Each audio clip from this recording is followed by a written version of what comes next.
क्रम में मैंने मनु और शतरूपा का विवाह संपन्न होते देखा। ऋषिगण ने उन्हें आशीर्वाद दिया। ये ही ऋषिगण वीरणी और दक्ष प्रजापति को आशीर्वाद देने भी उपस्थित थे। सृष्टि की रचना का क्रम गतिमान हुआ तो सृष्टि के रचनाकार सदाशिव लोक कल्याण निमित्त सगुण साकार रूप में अपने गण नंदी, श्रृंगी, भृंगी सहित अवतरित हुए। ब्रह्मा, विष्णु, महेश, नारद तथा देवगण ने आह्लादित होकर उनका जयनाद किया, उनकी महिमा का गान किया। देवगण सदाशिव के अवतरण से प्रसन्न अवश्य थे, किंतु शक्ति के अवतार के प्रति जिज्ञासु भी थे। ब्रह्मा, विष्णु और नारद की जिज्ञासा का समाधान करते हुए सदाशिव ने स्पष्ट किया कि शक्ति अजन्मा नहीं होगी, उसका जन्म लौकिक होगा, वो सगुण रूप में प्रकट होगी।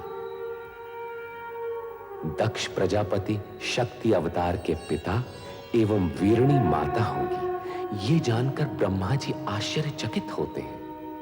कारण कि महान सिद्धि और सफलता के लिए कठोर तप की आवश्यकता होती है। मेरी बहनें आ रही हैं, अभी आप जाइए।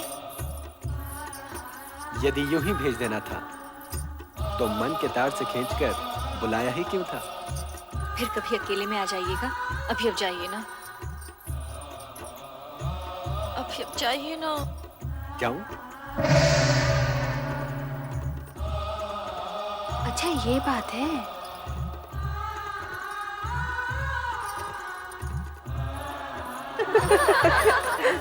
किससे बातें कर रही थी रति? किसी से भी नहीं। यहाँ कोई आया ही नहीं था। ये अपने आप से ही बातें कर रही थी।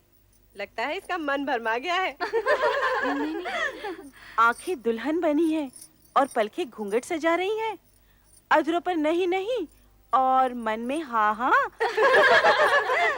अपने प्रियतम को यहाँ बुलाकर उसे अपने मन का हाल सुनाकर कहती है यहाँ कोई आया ही नहीं। बताओ ना रति, कौन था वो जो तुम्हारे हृदय को शीतल पवन की तरह स्पर्श कर आनंदित कर गया? बोल ना रति, कौन था वो जिसके मिलन से तेरे मुख की लालिमा और भी चमक उठी? बोलो ना, कौन था वो जो तुम्हारी चंचल चितवन और मादक मुस्कान के आकर्षण में बंधा यहाँ तक चलाया था? वो कौन था, कहाँ से आया था, मैं कुछ भी नहीं जानती। ओहो, परंतु उसके आगमन से जो मुझे आनंद की अनुभूति हुई है वो मैं नहीं बताने वाली। अच्छा, तो फिर हमें ही पता लगाना होगा कि वो था कौन।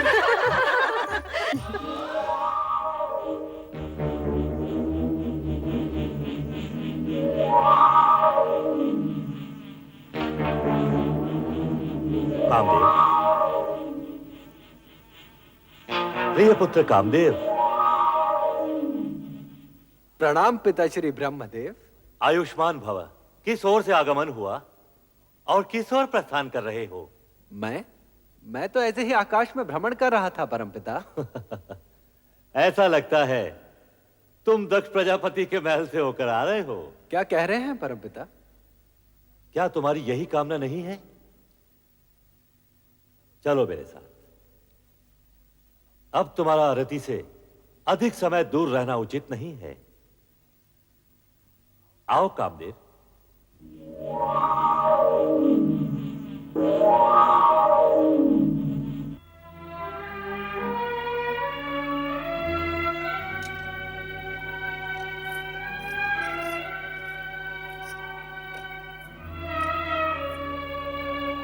क्या बात है महाराज?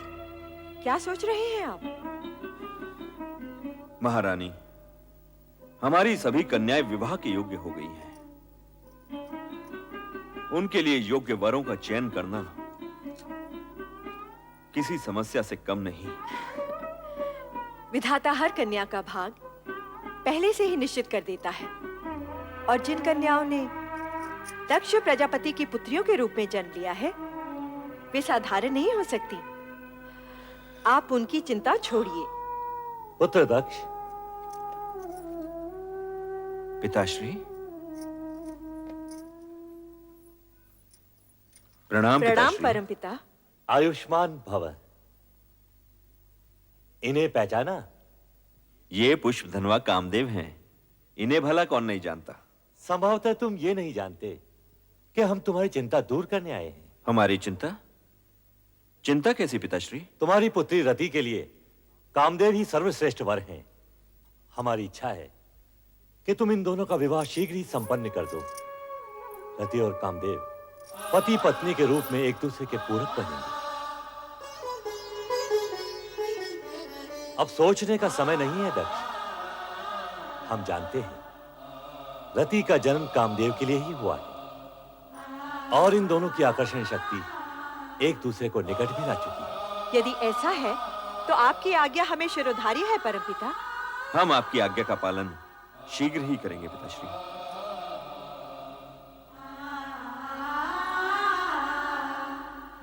तो फिर मुझे आज्ञा दें परमपिता। अवश्य कामदेव, तुम्हारे शुभ विवाह का मुहूर्त शीघ्र ही निश्चित होगा।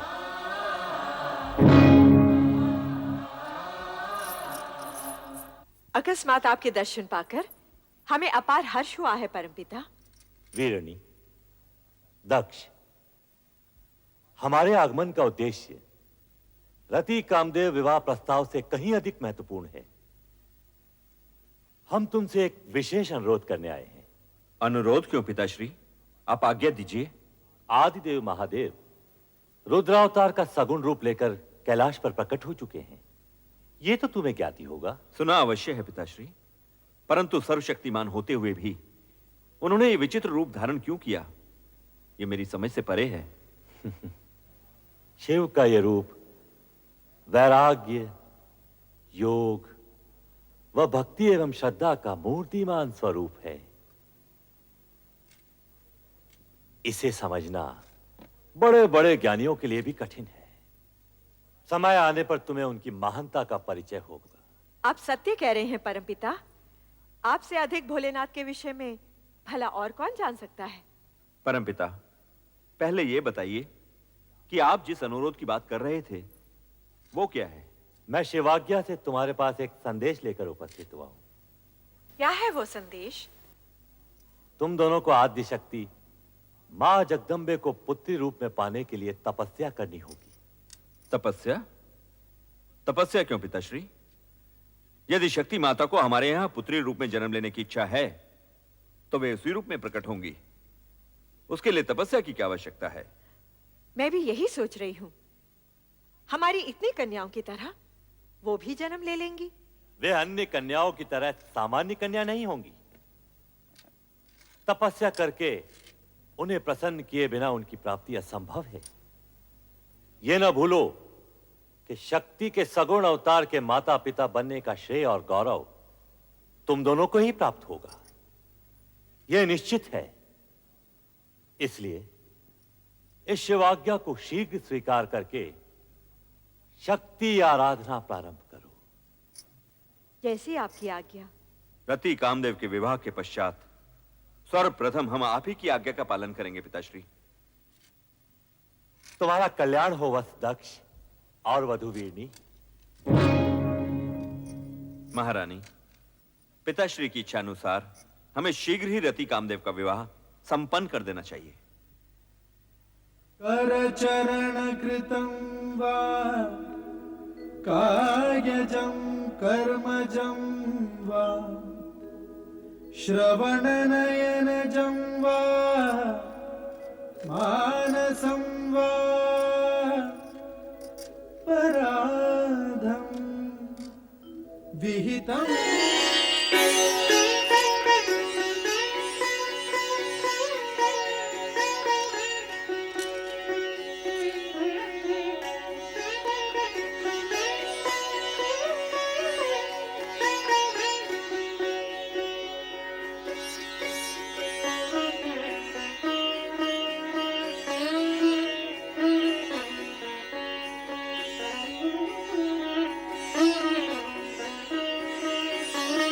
पुत्र दक्ष, अब शिवाज्ञा के अनुसार तुम और पुत्र वधु वीरणी शीघ्र ही शक्ति आराधना प्रारंभ करो।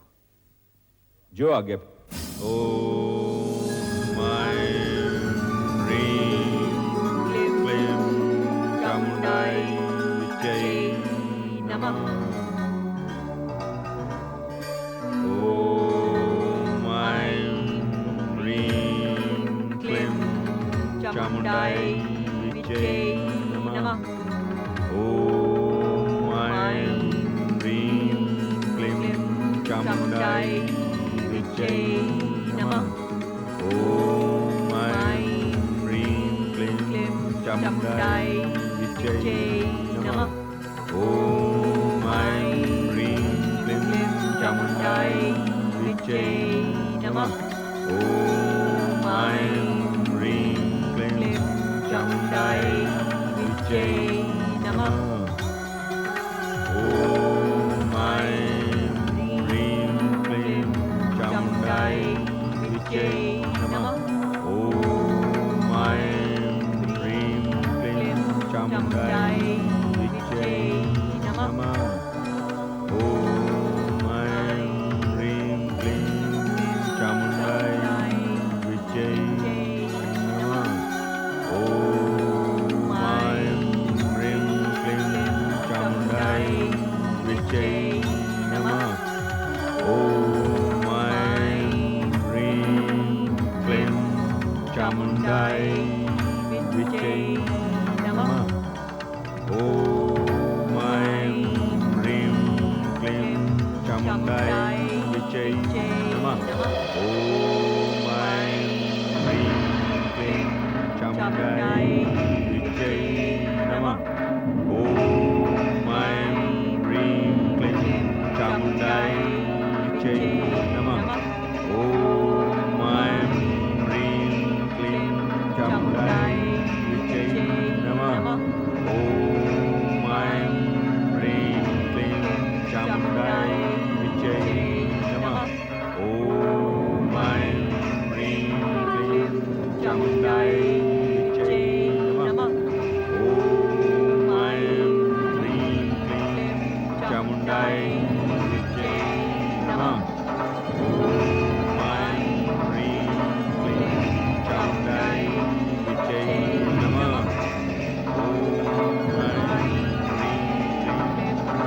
ऐं ह्रीं क्लीं चामुण्डायै विद्महे नमः। ओम ऐं ह्रीं क्लीं चामुण्डायै विद्महे नमः। ओम ऐं ह्रीं क्लीं चामुण्डायै विद्महे नमः। ओम ऐं ह्रीं क्लीं चामुण्डायै विद्महे नमः। ओम ऐं ह्रीं क्लीं चामुण्डायै विद्महे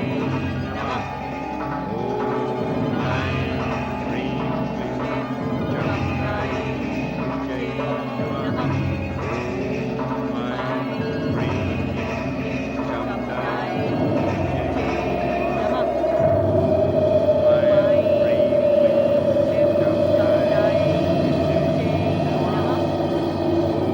ओम ऐं ह्रीं क्लीं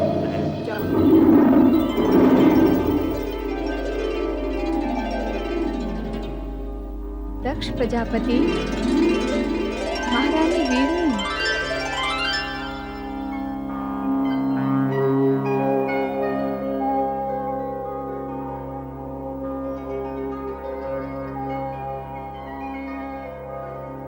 हे माँ जगदम्बे, अष्टभुजाधारी विश्वेश्वरी, प्रणाम। देवी शक्ति, आपके दर्शन पाकर हम धन्य हो गए। तुम्हारी भक्ति आराधना सफल हुई प्रजापति दक्ष। महारानी वीरणी, मैं तुमसे प्रसन्न हूँ। वर मांगो। माँ, आप तो साक्षात शक्ति है माँ जगदम्बे। परमपिता ब्रह्मा जी की प्रेरणा से आपको पुत्री रूप में पाने की कामना से ही हमने ये तपस्या की है माँ। हमारी ये कामना पूर्ण करें माँ, हमारी ये कामना पूर्ण करें। मेरी कोख से जन्म लेकर हमें माता पिता होने का गौरव प्रदान करें, हमारी इच्छा पूर्ण करें। आदि शक्ति विश्वेश्वरी। तथास्तु। परंतु मेरा इस प्रकार शक्ति रूप में प्रकट होना शीघ्र ही आपकी स्मृति से ओझल हो जाएगा। ये किस लिए माँ?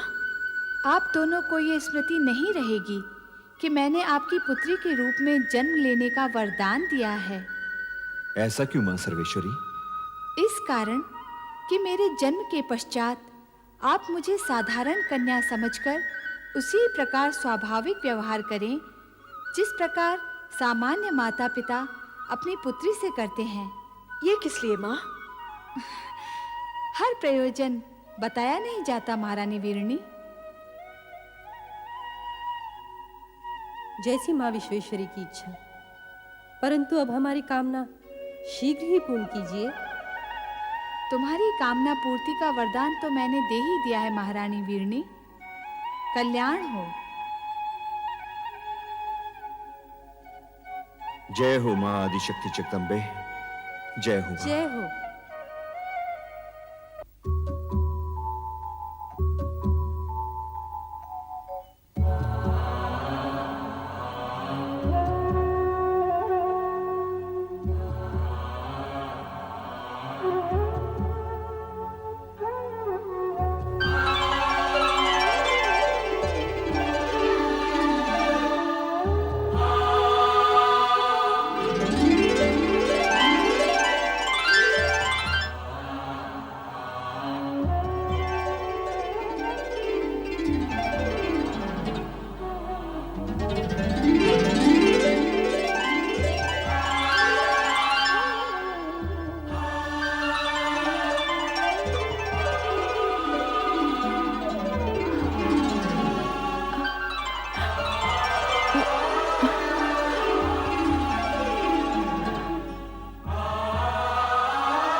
महारानी जी बधाई हो, बधाई हो। आपके यहाँ एक तेजस्विनी कन्या ने जन्म लिया है। बधाई हो महारानी जी। चलो। राजकुमारी जी, आप लोगों को भी बहुत बहुत बधाई हो। ये शुभ समाचार जाके महाराज को सुनाते हैं। चलो चलो, चलो। माताश्री, आज का दिन हम सबके लिए बड़ी प्रसन्नता का दिन है। बधाई हो महाराज, बधाई हो। महारानी वीरनी ने एक दिव्य कन्या को जन्म दिया है। कन्या के प्रकट होते ही सारे महल में उसकी ज्योति फैल गई। तेजस्वी कन्या ने जन्म लिया है महाराज। ये शुभ समाचार सुनकर हम धन्य हुए। सुलेखा, ये लो अपना पारितोषिक। मंगला, तुम भी लो। धन्यवाद महाराज। बधाई हो महाराज, बधाई हो। ये लो, तुम भी लो। आज का दिन हमारे लिए अत्यंत ही हर्ष और उल्लास का दिन है। नारायण नारायण। अभिनंदन राजन, दिव्य कन्या के जन्म के क्षण पर बधाई हो। देवऋषि, आश्चर्य है, आप सही समय पर पधारे। नारायण नारायण। आश्चर्य कैसा राजन, दिव्य कन्या के जन्म का क्षण ही हमें यहाँ खींच लाया है। क्या कन्या दर्शन के लिए आप व्यग्र नहीं हो रहे हो? हाँ, अवश्य। देवऋषि, आप भी पधारिए। आइए। नारायण नारायण नारायण। पिताश्री बधाई हो। बधाई हो, तुम सबको भी बधाई हो। आज का दिन अत्यंत मंगलमय है। जाओ सब मिलकर मंगल गीत गाओ और पूरे वातावरण को मंगलमय कर दो। देवियों आनंद करो देवियों। ये लो। प्रणाम। नारायण नारायण। दर्शन पाकर आंखें धन्य हुई। भ्राता दक्ष, इस तेजस्विनी कन्या का नामकरण इसी समय हो जाना चाहिए। नामकरण इसी समय? हाँ, आज का ये दिन और ये समय अति पावन है। जैसी आपकी इच्छा देवर्षि। इसके दर्शन से मन में सात्विक भाव प्रकट हो रहा है, इसलिए इसका नाम सती होना चाहिए। सती? धन्यवाद देवर्षि, आपने कन्या का नाम अति उत्तम बताया है। हमारी ये कन्या सती के नाम से ही प्रसिद्ध होगी। हम इसी समय पूरे राज्य में घोषणा करवा देते हैं कि प्रजापति दक्ष की कन्या सती ने जन्म लिया है। नारायण नारायण। दक्ष कन्या सती की जय हो। दक्ष कन्या सती की जय हो। दक्ष कन्या सती की जय हो।